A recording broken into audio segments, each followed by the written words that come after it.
જે power ministry છે એને કીધું કે જાન્યુઆરીથી પાવર કપલિંગ લાગુ કરશે ડે હેડ માર્કેટ પર, ડેમ માર્કેટ પર. હવે પાવરના અંદર ત્રણ માર્કેટ હોય છે. એક ડેમ હોય છે ડે હેડ માર્કેટ, એક હોય છે રિયલ ટાઈમ માર્કેટ ને એક ગ્રીન ટર્મ માર્કેટ હોય છે. હવે ડે હેડ માર્કેટમાં પાવર આઈએક્સ નો શેર જે છે એ 33%, આઈએક્સ નું ટોટલ રેવન્યુ નું 33% રેવન્યુ જે છે ડે હેડ માર્કેટ પરથી આવશે. તો એ ઇમ્પેક્ટ થશે.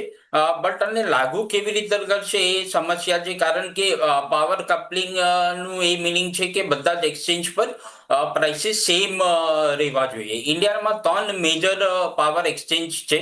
આઈએક્સ 80% રેવન્યુ શેર છે, તો લાર્જેસ્ટ હતું. બટ આ એક્સરસાઇઝ થયા પછી લાગે છે કે એનું જે માર્કેટ શેર છે એ ઘણો ઓછો થઈ જશે. બટ આ ઇમ્પ્લિમેન્ટ કરવાની જે સમસ્યા છે હજુ ખબર નથી કે કેવી રીતે ઇમ્પ્લિમેન્ટ થશે. તો મને લાગે છે કે આપણે જે આઈએક્સમાં ફોલ થયો છે એ ઘણું બધું નેગેટિવ જે છે ડિસ્કાઉન્ટ થઈ ગયું છે. અને મને લાગે છે કે સ્ટોક 120-125 ના લેવલ પર સ્ટેબિલાઇઝ થવો જોઈએ. ત્યાં એક લેવાની ઓપોર્ચ્યુનિટી બનશે.